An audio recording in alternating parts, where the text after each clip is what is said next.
اعوذ باللہ من الشیطان الرجیم، بسم اللہ الرحمن الرحیم۔ MS نیوز HD5 کی ناظرین السلام علیکم، امید ہے آپ لوگ سب خیریت سے ہوں گے۔ آج کا ہمارا مین ٹاپک ہے جب جسٹس منصور علی شاہ کا جو کمیٹی تھی اس اجلاس میں شرکت کرنے سے انکار کر دیا اور تجدید تحفظ کا اظہار کیا، اور جیسے قاضی فیض عیسیٰ نے وہ کمیٹی میں اجلاس جاری رکھا اور اس کمیٹی میں بینچ بنا دیے، اور جیسے منیب اختر کا اس پر شدید رد عمل آیا۔ اب سپریم کورٹ میں آپ کہہ سکتے ہیں کہ لڑائی میں شدت اختیار کر گئے۔ پہلے جو سپریم کورٹ کی لڑائی خفیہ تھی، لیکن اب پاکستانی قوم کے سامنے بھی آ چکی ہے۔ آپ جانتے ہیں جسٹس منصور علی شاہ نے کہا ہے کہ جب تک فل کورٹ آرڈیننس کا جائزہ نہ لے اور کمیٹی میں نہیں بیٹھ سکتا۔ جسٹس منصور علی شاہ کا یہ رد عمل بہت سخت تھا، اور اس کے بعد جیسے قاضی فیض عیسیٰ نے کمیٹی بنائی اور اس بینچ بنایا جو 63A کا فیصلہ تھا، اس فیصلے کو قاضی فیض عیسیٰ صاحب خود بینچ کر رہے، جس میں شامل تھے جسٹس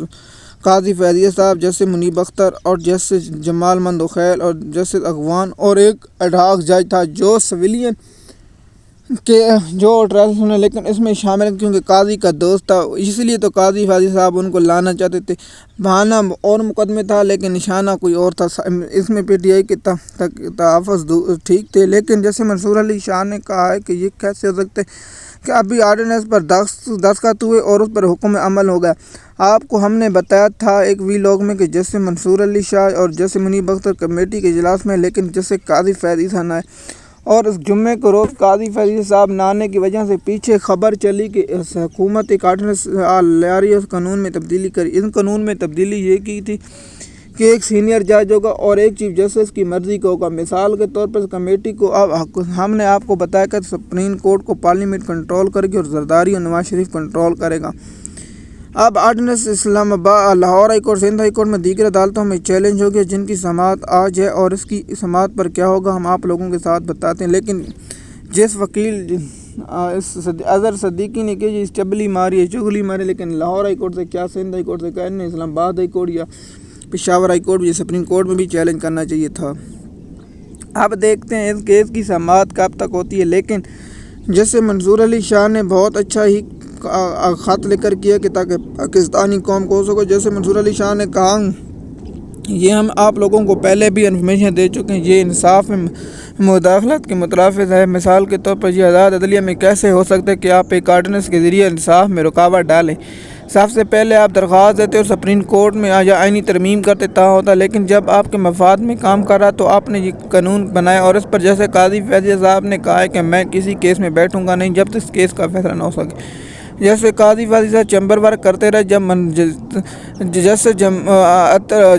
بندیال ریٹائر ہوئے اس کے بعد جیسے قاضی فیض صاحب چیف جسٹس بنے تو سب سے پہلے یہی کیس لگایا، اور اس کیس کی سماعت فل بینچ نے سنی، اور فل بینچ نے یہ فیصلہ کیا کہ 3 کمیٹی بنائی جائے، جس پر جیسے کمیٹی میں شامل تھا جیسے قاضی فیض صاحب اور چیف جسٹس سردار تھا، اس کا نام مجھے ذہن سے نکل، اور اعجاز الحسن، ان دونوں کی کمیٹی فیصلہ کی۔ لیکن جب دوسرا ریٹائر ہوا اور 2 جج ریٹائر ہوئے، جس کے بعد بنے جیسے منصور علی شاہ اور جیسے منیب اختر، تو فیصلے ہونے لگے۔ لیکن جب مخصوص نشستوں کا فیصلہ اس کے بعد قاضی فیض صاحب کا دماغ ہل گیا اور انہوں نے ججوں پر تنقید شروع کر دی، اور اس بعد کمیٹی کا فیصلہ ہوا۔ جب نون لیگ کی نظر ثانی کی درخواست آئی تو کمیٹی کا اجلاس بلایا گیا، جس پہ سب سے پہلا ٹاپک یہی تھا کہ نون لیگ کی سماعت مقرر کی، جس پر جیسے منیب اختر نے بہت سخت طرح کے ریمارکس دی اور کہا کہ یہ کیسے ہو سکتا ہے، ابھی تو تفصیلی فیصلہ نہیں اور ہماری چھٹی ہیں، اور تفصیلی فیصلہ آ چکا ہے۔ اب جیسے منصور علی شاہ اور سپریم کورٹ میں شدت لڑائی اختیار کر گئی ہے۔ آپ جانتے ہیں کہ انہوں نے بینچ بنایا، اور اس پر جیسے منیب اختر نے، میں نے پہلے بھی ایکس پر لکھا تھا کہ جیسے منیب اختر اس بینچ میں نہیں بیٹھے گا یا اس بینچ میں سماعت نہیں، اب اس بینچ سے الگ ہو گئے اور انکار کر دیا، جب تک یہ قانونی طور پر بحال ہوگی ہم اس پر نہیں بیٹھیں گے۔ اب دیکھتے ہیں قاضی فیض صاحب اس پر کیا رد عمل دیتے ہیں، اور آج لاہور ہائی کورٹ میں اس کیس کی سماعت ہے، اس پر کیا ہو سکتا ہے۔ لیکن آپ لوگوں کے ساتھ ہم یہ انفارمیشن شیئر کر دیں تاکہ آپ لوگوں تک یہ انفارمیشن مکمل تک پہنچے۔ ہمارا کام ہے آپ لوگوں تک انفارمیشن پہنچانا تاکہ آپ کو لوگوں کی تفصیلات کے ساتھ آگاہ کر سکیں۔ دیکھیے کہ سپریم کورٹ کا فل بینچ بیٹھ جائے، اس فیصلہ کرے کہ قاضی صاحب کو علم ہے کہ اگر فل کورٹ میں بیٹھا تو اگر مجھے وہاں شکست ہوگی تو پھر کیا ہوگا۔ مثال کے طور پر وہاں 19 جج بیٹھے ہوں گے، یہ اس لیے کہ کہہ رہا تھا کہ ججوں کی تعداد بڑھائی جائے تاکہ قاضی فیض صاحب اپنے پاس اکثریت رکھے، لیکن